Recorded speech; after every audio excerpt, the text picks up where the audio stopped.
స్థానిక సంస్థల ఎన్నికల వాతావరణం ప్రారంభమైంది. ప్రొద్దుటూరు పట్టణ ప్రజలారా, నియోజకవర్గ ప్రజలారా, స్థానిక సంస్థల ఎన్నికల యొక్క వాతావరణంలో భాగమే ఈ పురపాలక సంఘ ఎన్నికలు కూడా. ఫస్ట్ మున్సిపల్ ఎన్నికలు జరగబోతున్నాయి కాబట్టి ఆ వేడి ఇక్కడనే ప్రారంభమవుతుంది, టౌన్లోనే. ఇప్పుడు అదే జరుగుతూ ఉంది. ఇక్కడ ప్రొద్దుటూరు పట్టణానికి సంబంధించిన ప్రజలతో కొన్ని విషయాలు ముచ్చటించాలనిపిస్తూ ఉంది. మొదటిది, ఇది కార్పొరేషన్ అవుతుందా లేకుంటే మున్సిపాలిటీగా ఎన్నికలు జరుగుతాయనే ఒక అనుమానం మీకుంది. ఎందుకంటే స్థానిక ఎమ్మెల్యే వరదరాజిరెడ్డి గారు ఎట్టి పరిస్థితుల్లో దీన్ని కార్పొరేషన్ చేయాలని చెప్పి ఆయన ఉద్దేశం.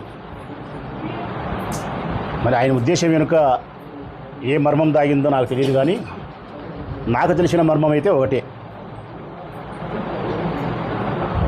గుంపులో గోవిందాని ఎన్నికలు జరపడానికి ఆయన ఇష్టపడడంలే. 123 మున్సిపాలిటీలకు ఒకేసారి ఎన్నికలు జరిగినప్పుడు ప్రొద్దుటూరుకు జరగద్దనేది ఆయన ఉద్దేశం.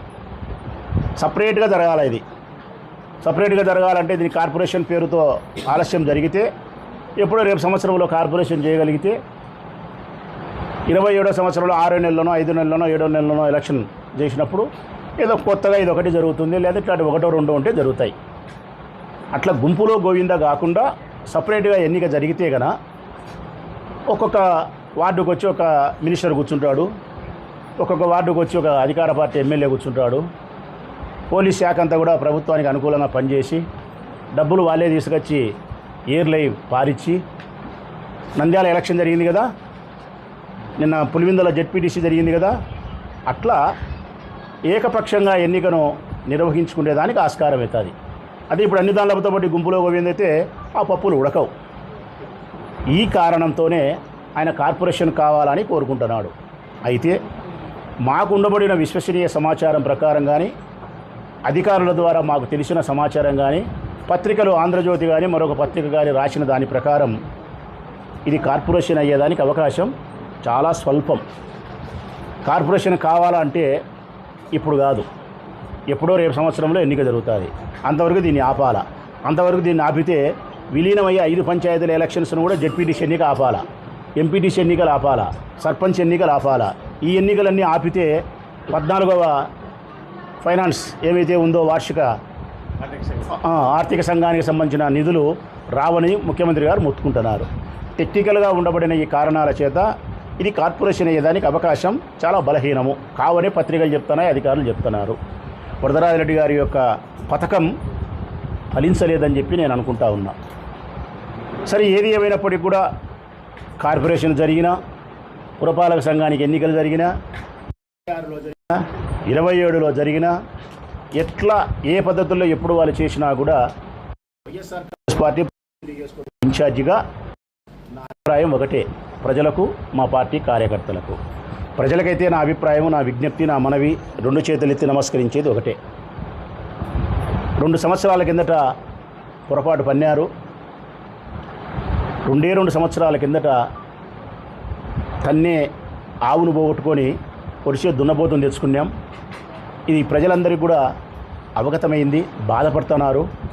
చెప్పిన ఏ సంక్షేమ పథకాలను కూడా మీకు అందించలేకపోయినాడు ఆయన. ఆడపిల్లలకు 1500 ఇవ్వలేకపోయినాడు, నిరుద్యోగ భృతి 3000 ఇవ్వలేకపోయినాడు, 20 లక్షల ఉద్యోగాలు ఇవ్వలేకపోయినాడు, 50 సంవత్సరాలకు పెన్షన్ ఇవ్వలేకపోయినాడు, 60 సంవత్సరాలకు నూతన పెన్షన్ ఇవ్వలేకపోయినాడు, సంవత్సరానికి 3 గ్యాస్ సిలిండర్లు 2 సంవత్సరాలకు 6 ఇవ్వలేకపోయినాడు, మొదటి సంవత్సరం అమ్మఒడి ఎగరగొట్టినాడు, 15 ఇస్తానని 13 ఇచ్చినాడు, రైతులకు 26,000 ఇస్తానని చెప్పి మొదటి సంవత్సరం ఎగరగొట్టి 2వ సంవత్సరం 6,000 కోత కోసినాడు, కరెంటు బిల్లులు పెంచనన్నాడు పెంచినాడు, గ్యాసు పెంచనన్నాడు పెంచినాడు, డీజిల్ పెట్రోల్ పెంచనన్నాడు పెంచినాడు, నిత్యావసర వస్తువుల ధరలన్నీ పెరిగినాయి. జగనన్న మొదలుపెట్టిన జగనన్న కాలనీలు ఒక్క ఇల్లు కూడా పూర్తి చేయలేకపోయినాడు. ఇవి కాకుండా ఈ రాష్ట్రంలో ఎవ్వరి దగ్గర రూపాయి లెక్కలేని పరిస్థితి వచ్చింది. వ్యవసాయం నాశనం అయిపోయింది, పరిశ్రమలు ఎనిక్కిపోతూ ఉన్నాయి, స్త్రీల యొక్క మానానికి ప్రాణానికి రక్షణ లేకుండా పోయింది, పరిశ్రమలు ఎనిక్కిపోతూ ఉన్నాయి. నాడు నేడు మన బడి ఒక్క పని చేయలేంతవరకు 6 లక్షల మంది పిల్లలు ప్రభుత్వ పాఠశాలలో సంఖ్య తగ్గిపోయింది. విద్య నిర్వీర్యమైపోతూ ఉంది. ఫీజు రీయింబర్స్మెంటు 6 త్రైమాసిక ఫీజులు కట్టలే, అంటే 2 సంవత్సరాల నుంచి కట్టలే, మనమే కట్టమంటున్నారు తల్లిదండ్రులే. ఆరోగ్యశ్రీ అటకెక్కిచ్చినాడు. కాలు ఇరిగి ఆసుపత్రికి పోతే 70,000 లక్ష రూపాయలు ఉంటే లోపలికి రా, లేకపోతే ఇంటికి పోంటున్నారు. అప్పు చేసి చూపించుకోవాలా, లేదంటే మూలబడి కాలవడాలా, లేదంటే చచ్చిపోయి కాటికి పోవాలా. ఇది ఈ ప్రభుత్వం. ఇవన్నీ మీకు తెలుసు ప్రజలారా, ఇవన్నీ మీకు తెలుసు అక్కలారా, అమ్మలారా. పొద్దుటూరు పట్టణానికి ఆనాడు నీళ్ళు ఇచ్చింది వైఎస్ఆర్ కాంగ్రెస్ పార్టీ జెండా, పార్కు కట్టింది వైఎస్ఆర్ కాంగ్రెస్ పార్టీ జెండా, మైదుకూరు రోడ్డు అందంగా చేసింది వైఎస్ఆర్ కాంగ్రెస్ పార్టీ జెండా, అమావాస్యాల రోడ్డు అందంగా చేసింది ఆర్ట్స్ కాలేజ్ రోడ్డు అందంగా చేసింది వైఎస్ఆర్ కాంగ్రెస్ పార్టీ జెండా, వైఎంఆర్ కాలనీ మోట్లో అద్భుతంగా తయారు చేసినది వైఎస్ఆర్ కాంగ్రెస్ పార్టీ జెండా, కొత్తగా పెట్రోల్ బంకు పెట్టింది వైఎస్ఆర్ కాంగ్రెస్ పార్టీ జెండా. నీళ్ళిచ్చి, పార్కు కట్టి, రోడ్లేసి, కాలువలు ఇచ్చి, సంక్షేమ పథకాలతో మహిళలకు ఆదుకొని అన్ని రకాలుగా నేను నా మానవతా హృదయాన్ని ప్రదర్శించి ప్రతి మనిషికి అందుబాటులో ఉండి నేను సహాయపడినా తల్లి. ఇన్ని చేసినప్పటికీ కూడా నేను ఓడిపోయినందుకు నాకేం బాధ లేదు. మీకు నష్టం జరుగుతుందని నా బాధ. చంద్రబాబు నాయుడు మరొకసారి మిమ్మల్ని మోసం చేస్తాడని ఆనాడు నా బాధ. జగన్ వచ్చింటే మీ కుటుంబాలు బాగుండు, మీ పిల్లలు బాగుండిండు. చంద్రబాబు నాయుడు వస్తే మీ పిల్లలకు విద్య ఉండదు, ముసలోళ్ళకు ఆరోగ్యం ఉండదు, ఆడవాళ్ళ చేతిలో డబ్బులు ఉండవు. ఇవి సత్యమా అసత్యమా తల్లి నేను మాట్లాడేది? ఇవి సత్యమైనప్పుడు జరిగిన పొరపాటు సరిదిద్దుకునే భాగంగా అక్టోబర్లో జరగబోయే మున్సిపల్ ఎన్నికలు కానీ, స్థానిక సంస్థల ఎన్నికలు, ఎంపీటీసీ, జెడ్పీటీసీ కానీ ఏ ఎన్నికలు వచ్చినా కూడా జగన్మోహన్ రెడ్డి గారి జెండా చేతబట్టినటువంటి అభ్యర్థులను గెలిపించి మన జీవితాలకు మళ్ళీ మెల్లగా మెరుగుపరుచుకునేదానికి, ఈ ప్రభుత్వాన్ని ఎదిరించేదానికి మాకు శక్తిని ఇవ్వండి తల్లి.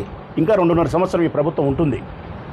మరి ఈ ప్రభుత్వాన్ని మేము ఎదిరియాలంటే నేను ఎమ్మెల్యే కాదు, అన్న కౌన్సిలర్ కాదు, ఈ అన్న కౌన్సిలర్ కాదు, వాడు మున్సిపల్ చైర్మన్ కాదు, కాజా మున్సిపల్ వైస్ చైర్మన్ కాదు, మా వాళ్ళు కౌన్సిలర్లు కాదు, ఎంపీటీసీలు కాదు.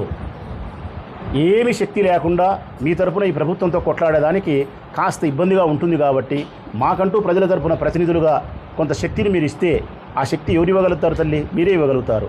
మీరు కానీ ఆ శక్తిని మాకు ఇవ్వగలిగితే ఇంతకంటే గట్టిగా మీకోసం మేము కొట్లాడగలుగుతాం, ఇంతకంటే గట్టిగా మీ తరపున మేము ఉద్యమాలు చేయగలుగుతాం. మీకు రావాల్సిన హక్కుల కోసం, మీకు రావాల్సిన డబ్బుల కోసం, మీ పిల్లల చదువు కోసం మేము పోరాడతాం. అందుకే మళ్ళీ మీ సోదరుడు రాచమల్లు 2 చేతులెత్తి వినయపూర్వకంగా మీకు నమస్కరిస్తూ ఉన్నాడు. నేటి నుంచి అక్టోబర్ ఎన్నికలు అయిపోయేంత వరకు ప్రతినిత్యం మిమ్మల్ని కలుసుకుంటూనే ఉంటాను. ఈ విధంగా నేను జరిగిన పొరపాటును సరిదిద్దండి. మనకు జరిగిన అన్యాయాన్ని సరిదిద్దుకునే క్రమంలో భాగంగా వైఎస్ఆర్ కాంగ్రెస్ పార్టీని గెలిపించండి. ఫ్యాను గుర్తుకు ఓటు వేయండి. ఎక్కడ ఫ్యాను గుర్తు తరపున పోటీ చేసిన అభ్యర్థులు ఎవరినైనా గెలిపించండి.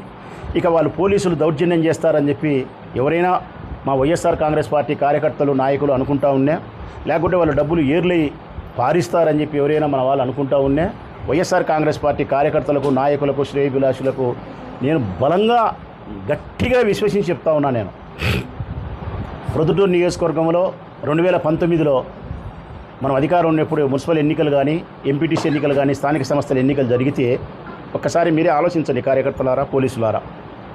ఒక్క చోటున్న ఒక కేసు ఉందా? ముక్తార్ మీద కానీ, సుధాకర్ మీద కానీ, తెలుగుదేశం పార్టీ వాళ్ళ మీద ఒక కేసు లేదు. ఒక్కరి మీద దౌర్జన్యం కానీ, దాడి కానీ లేదు. వాళ్ళు డబ్బులు పంచుతా అంటే, మరొకటి పంచుతా అంటే పట్టుకునేది లేదు. ఇరు పార్టీలకు సమానమైనటువంటి ఎన్నికల న్యాయమే చేపించినాం ఆ రోజు మేము. 41 వార్డులకు 9 వార్డులు ఏకగ్రీవమైనాయి. 9 వార్డులు కూడా మేము చేసుకోలే. బలమైనటువంటి అభ్యర్థులు తెలుగుదేశం పార్టీకి లేక మీరెవరో కాటిగానే బూటిగానే పెడితే వాళ్ళకి మీరు లెక్కలు ఇచ్చి అన్ని రకాల సంరక్షణ చేయలేకపోతే ఎందుకు రేపు అనవసరం మాకు 20 వచ్చాంది 10 వచ్చాందని చెప్పి 10 లక్షలకు 15 లక్షలకు మీ బీఫారాలు అంగట్లో పొంగనాలు బుగ్గ్యాలు కట్టుకునే దానికి అమ్మినట్టు మీ బీఫారం అమ్మినారు. అంతే కదా? ఇది వాస్తవమా కాదా? ఆ 9 పోతే మిగిలిన 32 ఎన్నికలు జరిగినాయి. 32 చోట 6వ వార్డులో మా జయంతమ్మ పోటీ చేసింది, ఆడెవరో చేసినారు ఎస్సీలకు. మేము ముక్కినాం, మీరు ముక్కినారు. మేము కాళ్ళు పట్టుకున్నాం, మీరు కాళ్ళు పట్టుకున్నారు. మీరు డబ్బులు ఇచ్చినారు, మేము డబ్బులు ఇచ్చినాం. మరి మేము అధికార పార్టీ అని చెప్పి పోలీసులను ఉపయోగించి జయంతమ్మను ₹1 ఖర్చు పెట్టకుండా, ఒక్కరి కాళ్ళు ముక్కకుండా, ఒక్కరి కడుపులు పట్టుకోకుండా మేము గెలిచినామా? మేము గెలిచలే. అంటే ఆ రోజు ప్రజాస్వామ్యాన్ని బ్రతికించినాడు రాచమల్లు. ఆ రోజు ప్రజాస్వామ్యానికి బంగారు బాట వేసింది వైఎస్ఆర్ కాంగ్రెస్ పార్టీ అధికారంలో ఉన్నప్పటికీ. ఈరోజు కూడా పోలీసులు అట్టే పనిచేయాలని కోరుకుంటున్నా. తెలుగుదేశం పార్టీ గడ్డి తిన్నా, తెలుగుదేశం పార్టీ వెధవలైనా పోలీస్ శాఖలో పనిచేసే పోలీసు అధికారులు ఉన్నతంగా ఆలోచించమని కోరుతా ఉన్నా. మీరు ఉన్నతంగా ఆలోచించండి. సమానమైన న్యాయాన్ని మాకు ఇవ్వండి, వారికి మాకి సమానమైనటువంటి అవకాశాన్ని, గెలుపోటములకు సమానమైన అవకాశాన్ని ఇరు పార్టీలకు ఇవ్వండి. మీ పాత్రను మీరు సక్రమంగా పోషించండి. ఒకవేళ ఒకవేళ అనే పదం నేను పొగురుతో మాట్లాడడం లేదు అధికారులారా, వినయపూర్వకంగా చెప్పుకుంటానా. నా లోపల ఉండే బాధ మీకు చెప్పాలి కాబట్టి చెప్పడమే తప్ప ఇది పొగురుబోత్తనం కాదు. ఒకవేళ మీరు మీ డ్యూటీని సక్రమంగా నిర్వర్తించకపోతే తెలుగుదేశం పార్టీ కోసం, కానీ నేను నా డ్యూటీని వైఎస్ఆర్ కాంగ్రెస్ పార్టీ కార్యకర్తల కోసం విస్మరించజాలడు రాచమల్లు. మీరు మీ డ్యూటీ తప్పినా నేను నా డ్యూటీ తప్పలేను. వైఎస్ఆర్ కాంగ్రెస్ పార్టీ కార్యకర్తల కోసం నేను చెప్పినా కదా, నా ధనాన్ని, నా మానాన్ని, నా ప్రాణాన్ని, ఒక్క మాట ఏంది, నా భార్యను కూడా వీధిలో పెట్టేదాన్ని సంసిద్ధంగా ఉండా. అంటే వీధిలో అంటే నా అర్థం ఏం తెలిసిన, పోరాటం చేసేదానికి, కొట్లాడేదానికి పురుషులు స్త్రీలు అనే వ్యత్యాసం లేకుండా అందరం కలిసి తల్లుల పిల్లలను కూడా మా కోసం, మా వాళ్ళ కోసం కొట్లాడేదానికి సంసిద్ధంగా ఉండా. ఎంతవరకు నేను ఉంటాను అనేదాన్ని పోలీసులో చెప్తానంటే, నా వైఎస్ఆర్ కాంగ్రెస్ పార్టీ కార్యకర్తలను నిజాయితీగా గెలిపించుకునే దానికోసం, ప్రజాస్వామ్యబద్ధంగా వారి ఎన్నికల్లో వారికి అవకాశం కల్పించేదానికోసం ఎక్కడో నేను భవనంలో ఉండే నేను పూరి గుడిసెలోకి వచ్చేదానికి కూడా సంసిద్ధమే. ఈసారి సజావుగా క్యాన్వాస్ చేసి ఇంటికి పోవాల్సిన నేను, దౌర్జన్యం జరిగితే, ప్రజాస్వామ్యాన్ని మీరు ఎగతాళి చేస్తే, నా పార్టీ అభ్యర్థులను ఓటమికి మీరు కారణభూతమయ్యే పరిస్థితికి పోలీసులు ప్రయత్నిస్తే ఇంటికి పోవాల్సిన నేను జైలుకైనా పోతా, కాటికైనా పోతా. కానీ వదలడం అయితే వదలను. మీరు డ్యూటీ విస్మరించిన నేను మాత్రం నా డ్యూటీని వైఎస్ఆర్ కాంగ్రెస్ పార్టీ కోసం, నా కార్యకర్తల కోసం విస్మరించను. నా లక్ష్యం ఒకటి వైఎస్ఆర్ కాంగ్రెస్ పార్టీ జెండా పట్టిన కార్యకర్తలను సంరక్షించడం, 2 మేమందరం కలిసి ప్రొద్దుటూరు పట్టణ ప్రజల సంతోషం కోసం జీవించడం. ఈ 2 దానిల కోసం ప్రజాస్వామ్యబద్ధంగా చట్టానికి లోబడి నేను పనిచేస్తా. పోలీసులు కూడా సహకరించాలని ఈనాడు మొదలు పెట్టుకుంటే 2 నెలల వరకు మిమ్మల్ని ఇదే విజ్ఞప్తి చేస్తా. సెలవు.